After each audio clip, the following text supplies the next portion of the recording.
Qu'est-ce que la nourriture signifie exactement pour nous? Dans un monde où la consommation est omniprésente, la Bible nous invite à voir la nourriture sous un angle bien plus profond.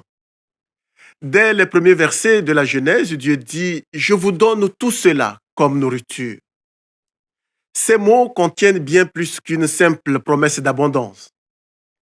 Ils expriment un don divin et une responsabilité envers la création. C'est un cadeau sacré, mais quelles en sont les implications dans notre vie? Eh bien, bienvenue sur les trésors de la Bible pour l'exploration des richesses infinies contenues dans les Saintes Écritures et leur lien direct avec notre vie. Je suis le Père Jean-Gabriel Aneyou de la congrégation Saint-Jean. Dans Genèse 1, 29, Dieu dit à l'homme et à la femme: Je vous donne tout cela, toute herbe, je vous donne toute herbe portant semence et tout arbre portant des fruits comme nourriture.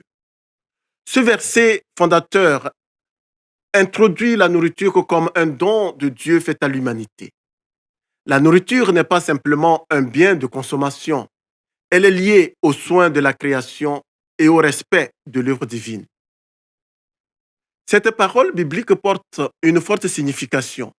Elle souligne la bienveillance de Dieu qui pourvoit aux besoins de ses créatures et rappelle à l'homme que tout ce qu'il consomme vient de la générosité divine.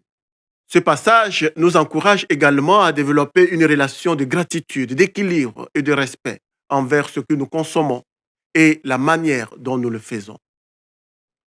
Eh bien, dans cette perspective, manger ne devient pas seulement un acte physique, mais aussi spirituel, un moment pour se rappeler que nous dépendons de la création et par extension de Dieu lui-même qui nous a créés. Alors, comment pouvons-nous traduire cet enseignement biblique en actions concrètes aujourd'hui pour nous? Voici quelques exemples qui peuvent nous aider à voir comment ce passage peut transformer notre relation avec la nourriture. La première chose, c'est la lutte contre le gaspillage alimentaire. La nourriture est un don précieux et le gaspillage devient un manque de respect envers ce don. Des gestes simples comme la planification des repas, le partage avec ceux qui ont faim et la conservation des restes sont des moyens pratiques de vivre cette gratitude et de respecter la création et en évitant le gaspillage. Eh bien, deuxièmement, choisir une alimentation durable. Opter pour une alimentation locale et de saison est un moyen de respecter l'ordre naturel que Dieu a établi. Cela réduit également l'impact écologique de notre alimentation.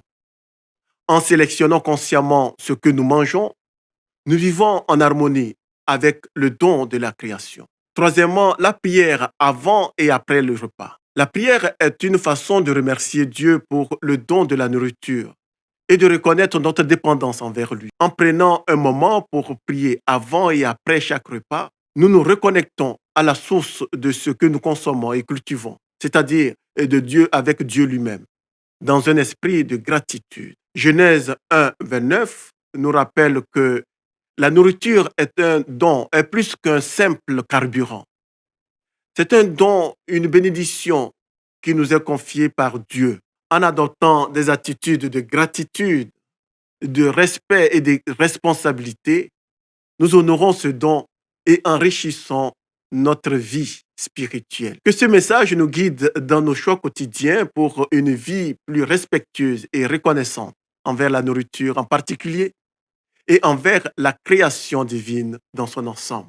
Abonnez-vous pour découvrir d'autres trésors de la Bible et apprendre comment ces enseignements peuvent transformer notre quotidien. Partagez vos réflexions et vos actions concrètes envers la nourriture en commentaire. Que Dieu vous bénisse et vous garde. Ciao.